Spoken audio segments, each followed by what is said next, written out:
Hi there, it's me, Amber Height again, and I'm here with my third and final ribbon tutorial. Right now I'm going to show you how to create this multi-looped bow out of this really pretty gold shimmery crinkle ribbon, and I think that I got this ribbon from May Arts, actually from Sharon Johnson's Stamp Simply ribbon store. But this wrinkle ribbon here is probably my absolute favorite as far as tying bows go because, gosh, this took me one take. You know, with some of these other bows, I have to try several times to get the loops to go how I want them. But with this really awesome ribbon by May Arts, it really was so simple. And besides, you don't really want these kind of bows to necessarily look all perfect and symmetrical. They're meant to look more shabby, I guess, and a little more, you know, distressed or, you know, crinkly. It's crinkle ribbon, so it's not supposed to be really perfect, I guess. So, I guess I will go ahead and start now. And like I have for the other two ribbons, I'm just going to go ahead and work off the same base, just so you can kind of see what we've done so far and kind of what we're going to be working on next. So this is my gold wrinkle ribbon, I guess. I think that's what it's called. I'm not really sure if that's the correct terminology for it, but it's gold and it's wrinkly, and that's what I'm gonna go with. So, so for this one, again, I think I bought this in like 5 yards, so it just came in one long width of, or excuse me, length of 5 yards. So I'm just gonna go ahead and keep it all in one before cutting it towards closer to the end. Anyways, you're going to start this bow kind of like you did the second bow. Just kind of lay the piece underneath your card base like this. Alright, and you're going to bring your left and your right over. Pretty much the same basic process. You bring your right over first and then your left on top of it. You want to make sure that your left tail is plenty long enough because this is the one we're going to be playing with most. Alright. So, like I said, left over right, and go ahead and bring it like we did on our bow number 2. And again, you want to pull it nice and tight. This is just going to make sure that your ribbon stays tied nice and tight. Okay.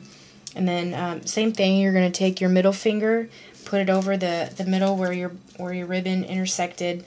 Take your index finger to form the loop. Okay, you can make it big or small, it doesn't really matter. We can adjust the size later. Again, you want to grab it really down close towards the bottom, and then bring your left piece up and over, and you're going to loop it through. And just go ahead and pull really tight. Okay, and this is where I like to kind of, this is a lot slicker ribbon, so when you tug it, it's going to really make a huge loop. So just kind of want to be gentle. And for these kind of bows, I usually like them nice and poofy. That's kind of what you want when you're looking for these kinds. So after I have my first little bow like I have here, I'll go ahead and trim this end off, cutting it pretty short, so that now I have this separate length of ribbon.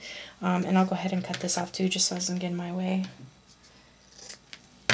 Okay, and now I have the second length, and what I'm going to do is kind of run it underneath that bow right there, just like this. Okay, and I'm not going to kind of tie this quite yet. What I'm going to do is I'm going to immediately form a bow. So you just want to take, and I don't really know that it matters what side you start with. I haven't really tried one way versus the other, so I think whichever makes you more comfortable, just play with it and see what works better for you. But like I said, you're going to just form a bow or a loop right away, kind of like this is all you've got. And then you're going to take the opposite side, bring it over, and go ahead and loop it through your bow, or around your loop that you just made. These are a little bit tricky because you've got so much ribbon that's just kind of all over the place. So you got to just kind of keep track of what ends you're pulling so you don't undo your first ribbon or your first bow. Okay, and then once you get your second bow formed, you're going to go ahead and kind of play around with those loops a little bit too until you get the bow you want. Which, like I said, with this kind of ribbon usually does not take me too long before I'm really happy with what I've got.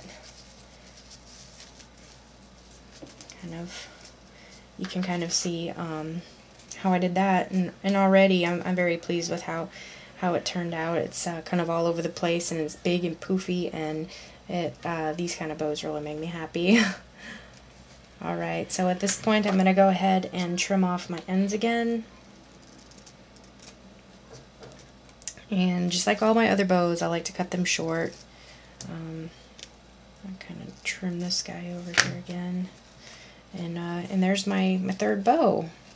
There's your little multi-loop. You could probably make as many loops as you have ribbon onto your card, but after a while they do tend to get a little bit too big and overpowering, so you won't be able to fit much of an image on your card, which is the only reason I don't use this one a whole lot, because most of my images being from the greeting farm, you know, the big ones that I like to color, they're a little bit too big, and then I don't have any room for the bow, or vice versa. If I have the bow first, I have no room to put a really big cute image on my card. So anyways, those are the three different types of bows that I make most often.